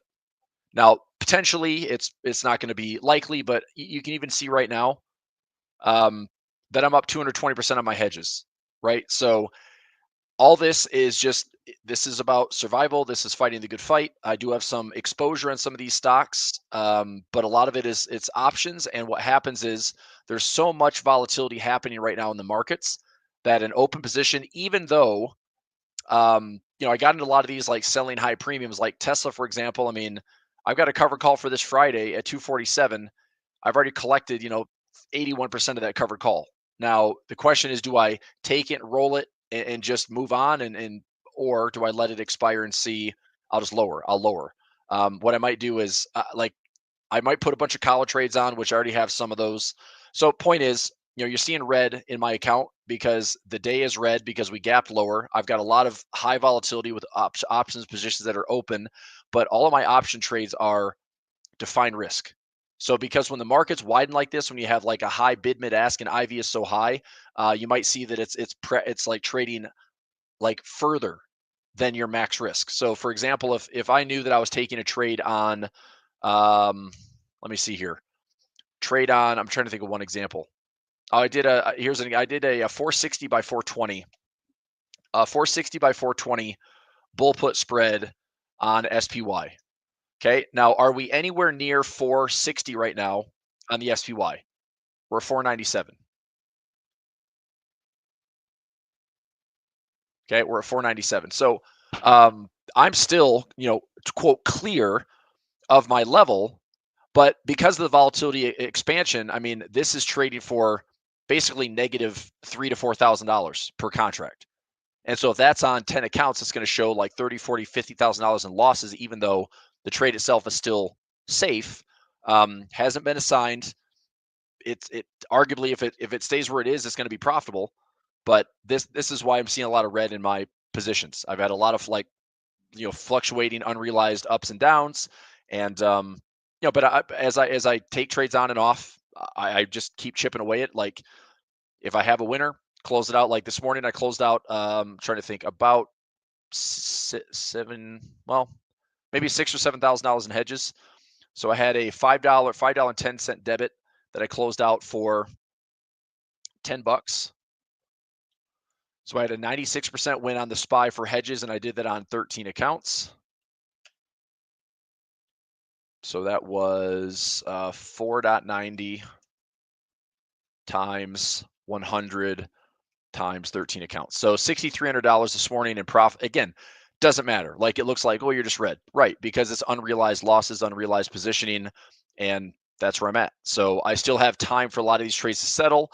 As all this nonsense was happening, I put hedges into August, September. Those are fine. That's essentially, my real protection. And honestly, those trades, to me, it's like, I hate to let go of hedge profits, but they're there to really be the protection that I need in order for me to keep trading through this and surviving through this. That makes sense? So point is, it's not going to be easy. Like,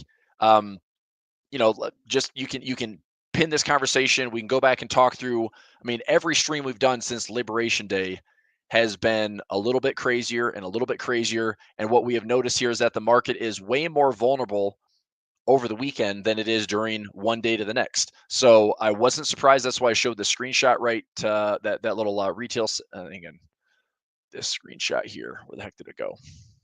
This guy. I don't know if I got a chance to talk about this, but I think I did. This was the retail positioning on Friday last week. Okay. That's why I said I'm not really excited about where these markets are going, because if retail investors that have been convinced and conditioned to buy the dip, there's not enough pain for them to be feeling this. and I don't know where that pain is. Like we've already experienced this, 15, 20% drawdown, 20+%. I mean, Russell is freaking toast right now, but I'm telling you, like this market has a way of pushing the thresholds to the extremes that every retail trader is going to feel the pain, right? Every institution is going to feel the pain. Like the traders that come out of this are survivors. I mean, I'm reading like Bill Ackman, longtime Pershing Square hedge fund manager, billions and billions of dollars. One of his biggest plays is Google, and they could be liquidated on their position, right? So, I mean, you're going to see a lot of losses and a lot of ugliness going on that's just not worth the unnecessary risk. So, I'm just telling you from experience, throw all of your statistics, all of your probabilities, all of what you think it did in the past, just throw it out the window. I'm not saying that things don't work, okay? But I'm saying we don't know how this ends. So the most important thing is, here's what I'll say. If this market is down 50%, could you survive? If, right? So if this market is down 50%, could you survive?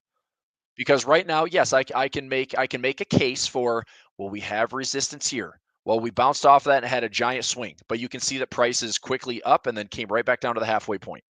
So this bottom is not in, right?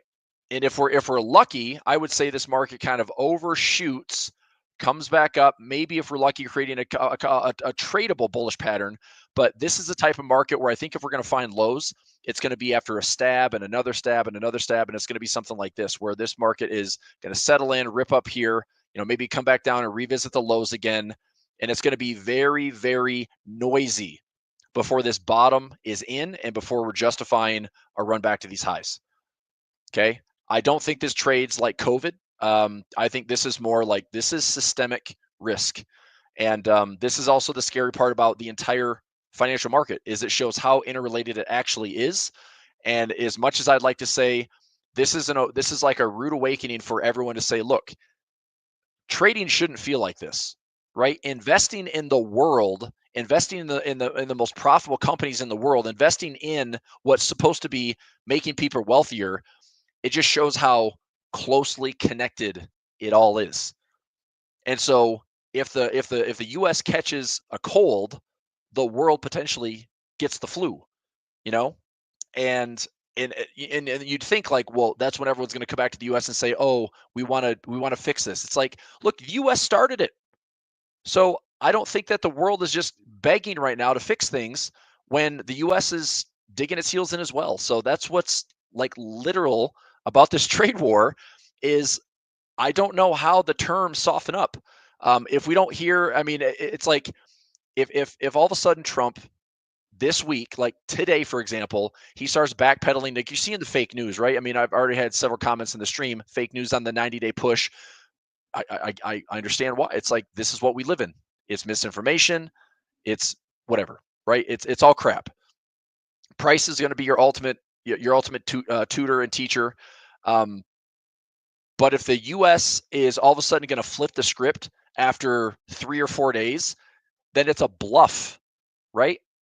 And you can say like, well, that's just brilliant. No, it's not.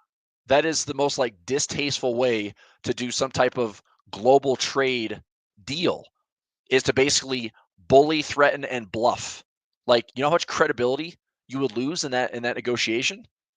Which is why I think other countries are willing to stand firm right now and see, okay, look, US is under pressure, markets are crumbling, ours are too.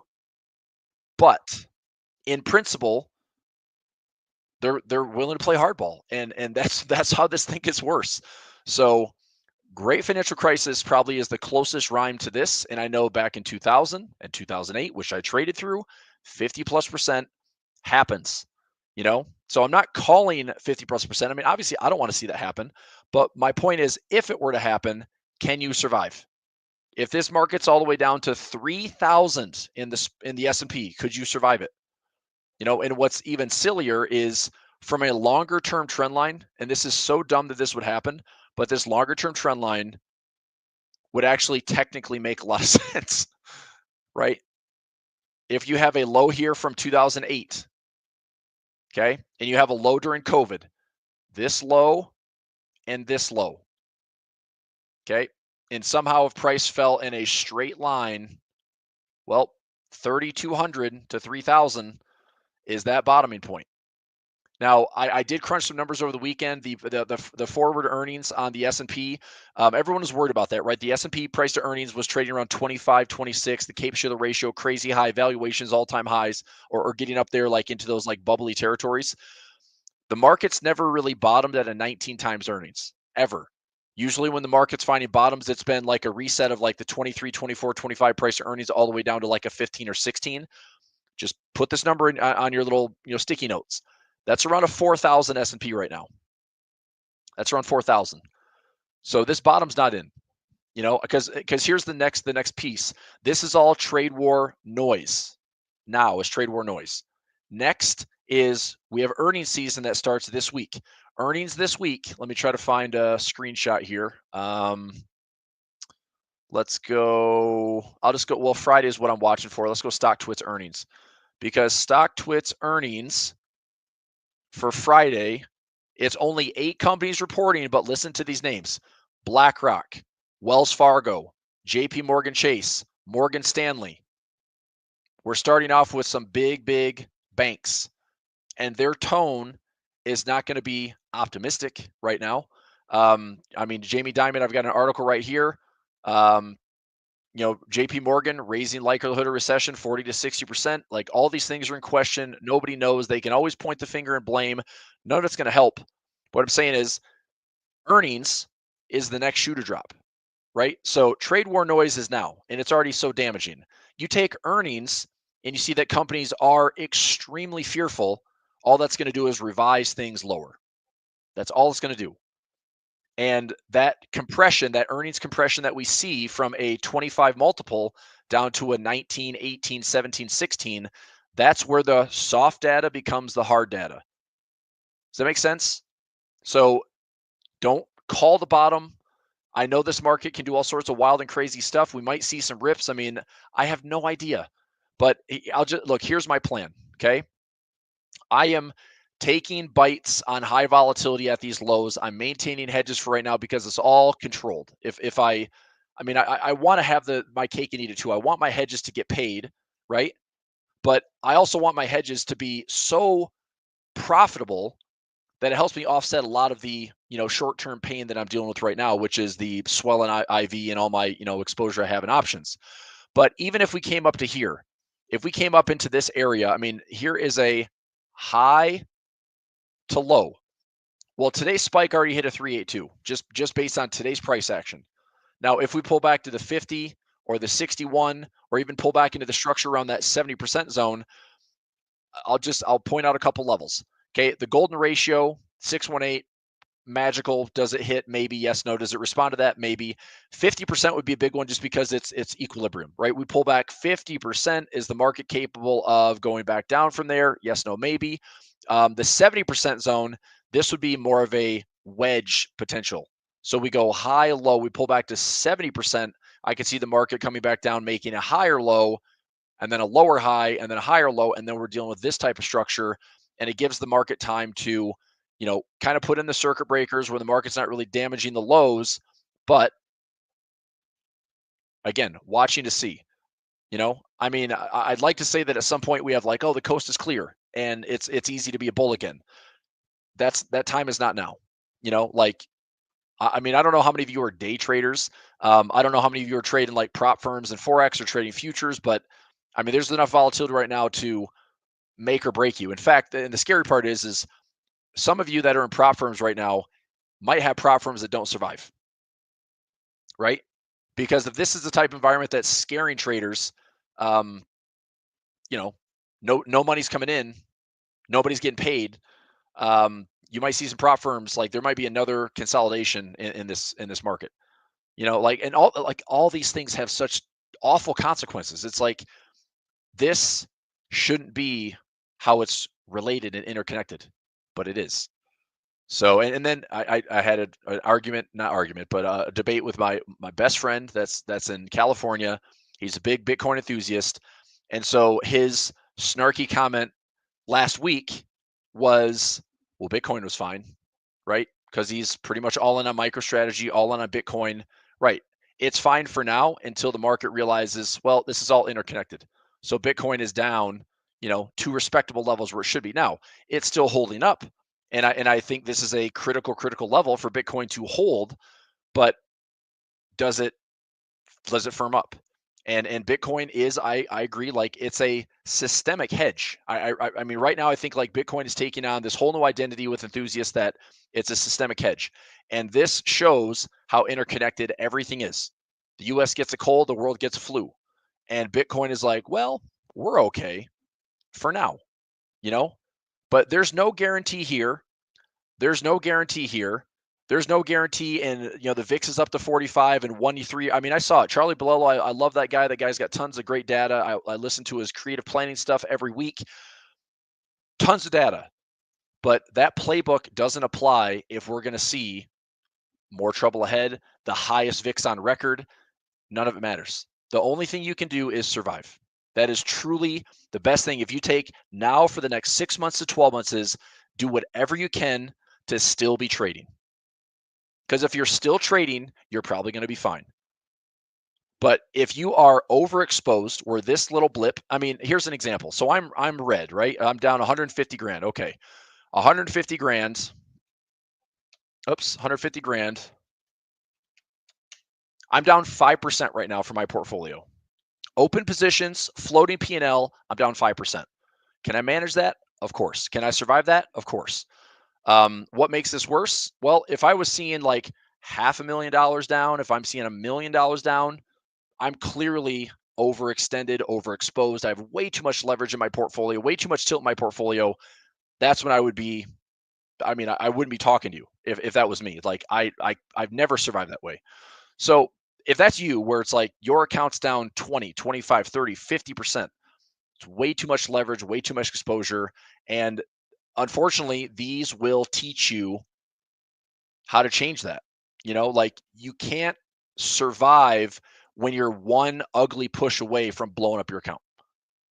And early in my career, I've had those scares, especially in Forex. I had flash crashes that, took me from a 2% drawdown to 10% overnight because I like to trade small, but with a 1,000 pip move in a flash crash, I'm exposed to that. Which is why I traded smaller and I started to add more to my winning side versus my losing side. And then I started migrating into way more stocks and options because I feel like you can put a line in the sand in, So anyway, I'm just trying to be objective here. Nothing about this market makes me comfortable. Okay. I don't think there's a bottom in place. I think that if you look at the charts, there's a lot of reasons to say this could be a technical bottom, which is what we're seeing the response off today, but it's going to be a noisy day to day. So if you're in the market every single day, it's going to be noisy. Just be prepared for it. Trade appropriately. Trade smaller. Don't be a hero. There are levels that I'm really interested in. There truly are.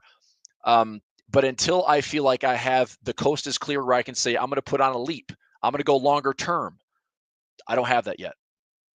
I don't have that yet. And so I will say this, like, if we get I'm going to put a bottom area here in quotes, and that was around that 16 times multiple that I was talking about. So if we have a earnings compression and it's trade war noise followed by earnings revisions lower, followed by, and here is truly the biggest takeaway from the economy is going to be your jobless claims.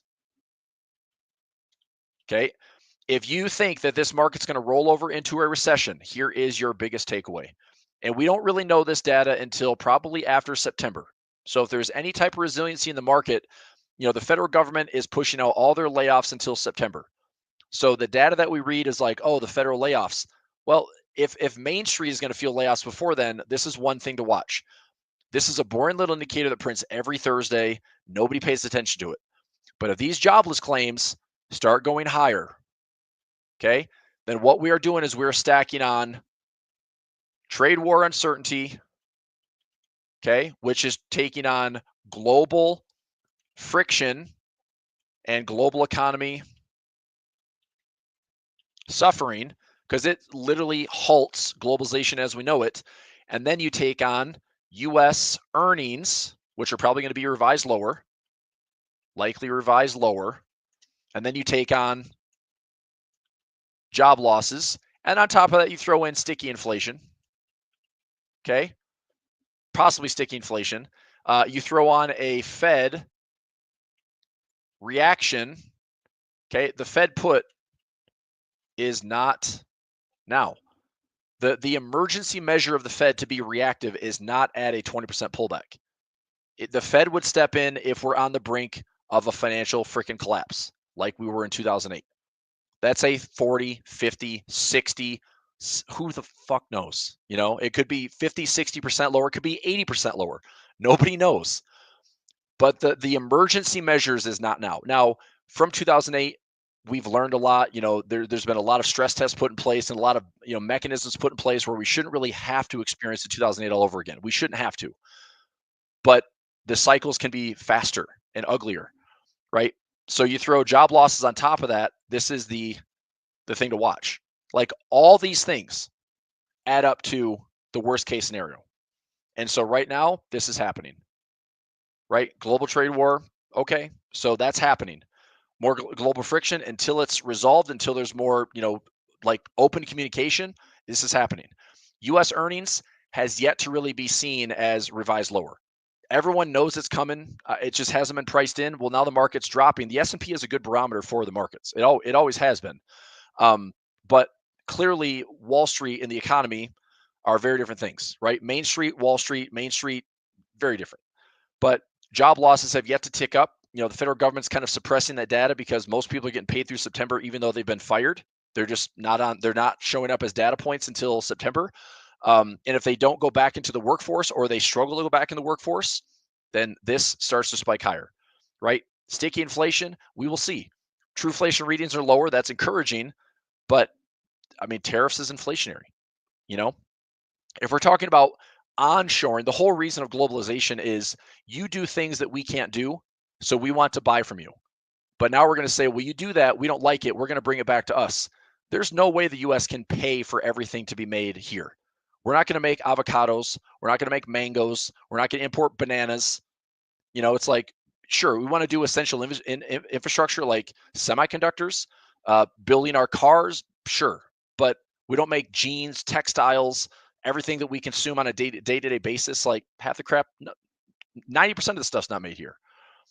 But tariffs is going to cause more global friction. It's going to cause stickier inflation. Prices are going up. And the question is, are producers going to take out that higher cost, tariff cost, and try to pass it on to the consumer? Because if it goes from producer to buyer and we're paying for it, then it's obviously inflationary, prices go higher.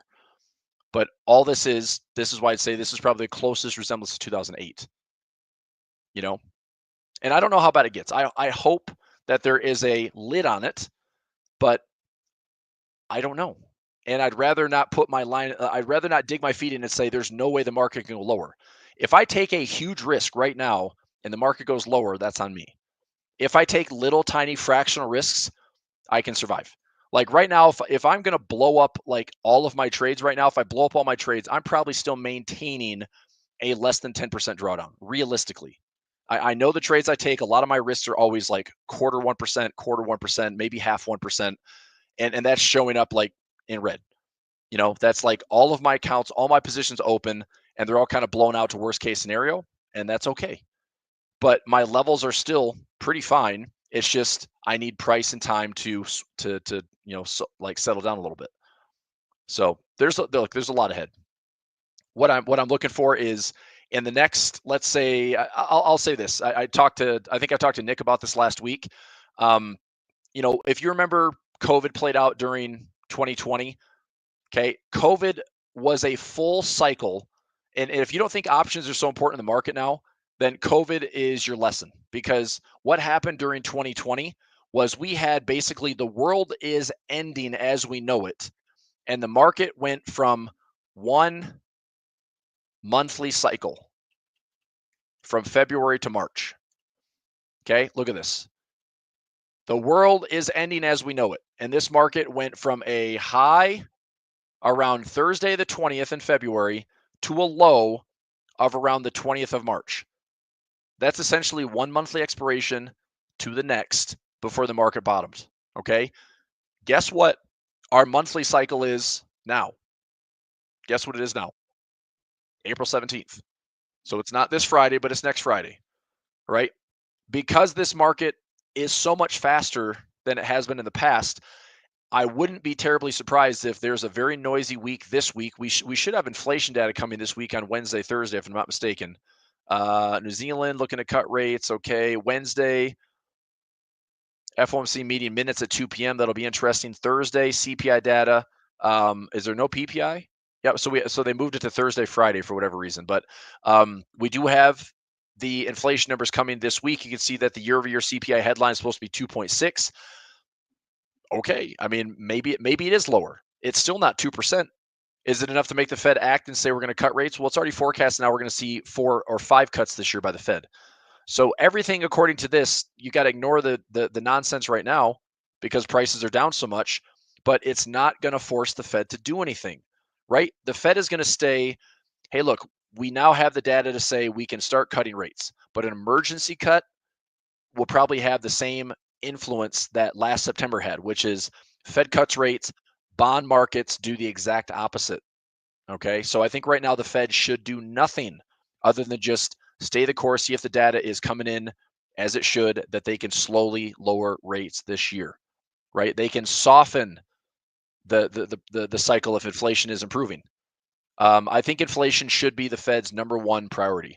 The stock market is not the Fed's priority. It's really not. It's funny right now that the president went from being the biggest cheerleader back in 2016-17 as the market's making all-time highs, look at how awesome this is, to now stabilizing the bond market, trying to lower treasury yields, trying to get this air pocket of liquidity in a better place in the next 4 or 5, 6 months, which is why I see the purpose of this crazy crash in the first place. But to then immediately start to chirp about, come on, Fed, do the right thing. Like, I think that was fake this morning. I don't think that was a real Trump account that did that. But if that starts to be the noise, then you have a president that's now trying to jawbone the economy back up. That's not going to work either. Like, this is going to have to settle somehow, and we're still a long ways from it. All these things have to get played out, and that's what I'm saying. Like, this could be a very ugly, wild. We could be up to 53, 54, 5,500, come all the way back down to these lows again, and just make everyone's head spin. But I will say this: if I have opportunities to re-hedge up here and see it play out back to the downside, there's good opportunities there. If I resell and redeploy some capital down here, take some stabs at it, define risk, I can make some money there. Eventually, when the dust settles, if we can spot some bigger bullish pattern, it's easier to trade. I'm going out 12 to 24 months. Cool. We survive it. We maybe pull in some nice short-term trades in the interim. And when it's all said and done, we survive number one and we make some money on top of that. That's all good. Okay. But there's probably going to be a ton of noise in the market. It's going to be a bunch of fake news, double and triple check your sources, which is obviously difficult in this day and age, and nobody checks sources. Everyone's just like at face value. Oh, I saw it on social media. I mean, I will probably stick to the 3 or 4 financial newsletters that I follow the most. That's their job. The integrity is they find real sources and they give me real data. So that's what I'd be following. Make sense? Okay. So here's what the day looks like.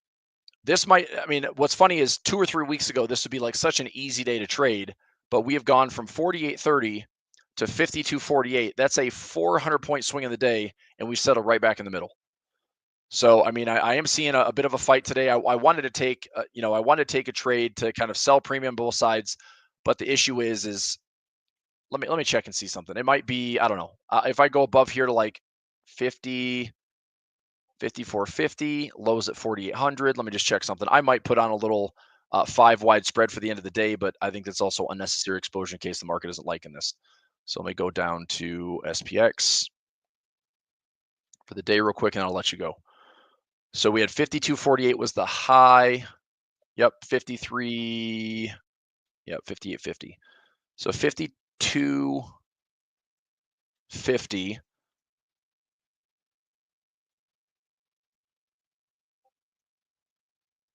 That's still a 12 delta. Ugh. Okay. So will this fight a little bit? And I'm still not pulling in the premium. I want to pull in like $1 more premium. Let me see what this is in a 12 delta put. 12 delta put 48.45. We had the low of the day at 48.35. It's like that's still not even that good. 48.33. I'll go down to 25. So I get 90 cents, 80 cents to risk $400. I'm not going to take it. I'm going to pass.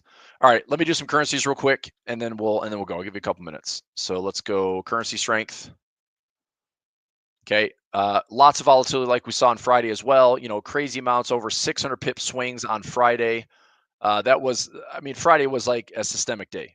Literally that felt the same as, I remember what COVID felt like. I remember what 2008 felt like, and that's what it was. Everything was red. The world was down. 88% of all stocks declining. Currencies all over the place. Safe haven flows. So today, everything's choppy, but we had a kind of a blowout move right at the open. So Swiss and JPY just blasting higher. Aussie blasting lower again, like ties to China, risk on, risk off trading. But now it's all kind of been contained within. What's crazy is now it's like from a 300 point pip blowout into now trading within like a 50 to 60 point range. Very, very different stuff, right? So watch your levels. I'll take a quick peek here. Dollar index coming back a little bit, maybe grabbing some safe haven bids. Dollar came into the 101 level. I think this 101 to 100 is still a play out point. I don't know if the dollar's done. I don't think that it is. But don't be surprised if the dollar comes into here, between this area. I still have pockets in here. I'd still be looking to short the dollar back down into these lows. But right now I'd say the dollar's catching a bit of that safe haven play. So if things settle back in, I could see the dollar coming up to some great levels at the 10, let's say 104, 105, 106. You can either try to trade really small and level into that, or just wait for a smaller time frame alignment confirmation, and then take it back down towards the lows. Okay. Oil, gold, silver really quickly. Oil, I'm not touching oil. Gold, this is the turn that I didn't expect gold to have to pivot on something like a global trade war. But technically speaking, have I not been talking for now 4 months on gold getting short? I want to wait for a pullback. I'm going to get more gold exposure. I want this. Well, what do we need? Well, we needed some event, I guess, to turn gold. So it's stretched up here towards like 15, 16% away from the 200 moving average, 370 plus bars, and it's now falling right in line with everything else. So, maybe there's a pullback to, I don't know. I'm not going to short gold. I'm going to try to wait and see if it will settle back into this previous high or find my 144 200 moving average, and I'll start looking to get long gold again. Silver, absolute, crash and noise, but starting to stabilize. Copper, looking a little bit better. Bitcoin, still good, but came back down to a pretty key level there at 75. MicroStrategy till 280. Here's copper. I'm going to keep a very close eye on copper. I had profit in copper, about 90+% of my max profit, and I think that expiration is coming sooner than later. But I'd like to see copper stay above 4.2 if possible. Copper is still going until the 24th, so out a couple more weeks. So, not big risk, but still watching, because otherwise it'd be up like $6,000. So that's part of the reason it's like, everything changed. So all my futures contracts have been blown open. Even though it's defined risk, it's still blown open. So I got to let prices just settle back in. Okay, Japanese yen. Japanese yen made some fresh highs, but we are pulling back. The Nikkei, just absolute trash. Same thing on the U.S. market. We're back down to the August lows in the Nikkei. FXY, this is my Japanese yen long shares. Okay, I want to do more currencies here. Mag 7. Apple at 177. Amazon, spiked all the way up here towards 183. There's still like hedges galore. So just, I don't know. They're great companies, right? I like all these plays on Mag 7, but the dust has to settle. You're getting some pretty awesome discounts. There's just no guarantee that, Google's going to stop going down at 30%.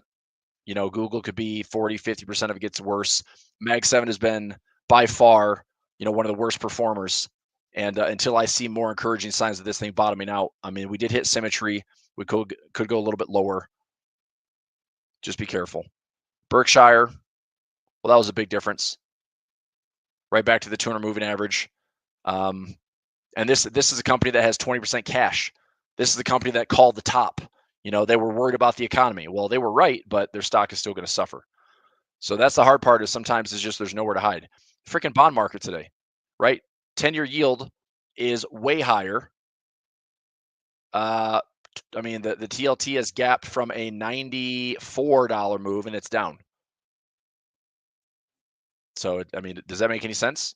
Market's in turmoil and bonds are like, we're going to drop. We're going to drop 2% today. All right, let's get to some currencies and then I'll let you go. I've got to go in just a few minutes. One real quick thing on the son of a biscuit. Well, 11.3 is my reading on the S&P above the 50-day moving average. That does make me want to get a little bit more bullish. Gosh darn it. You would put that position in my face. And the NASDAQ. Look at this thing. Holy crap.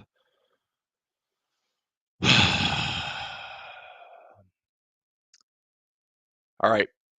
I'm gonna place a trade. It's gonna be defined risk, but I'm probably gonna give myself about a 60 to 90-day window to see if these lows can hold. I know this isn't a guarantee. There's obviously ways for the markets to still get worse. But with the S&P and the NASDAQ, you've got 500 stocks that are 89% of them are below their 50-day moving average. Now I go back to 08. Okay, let me go back to 08 here. I guess I don't really have, that's annoying. I don't have that data. Come on now.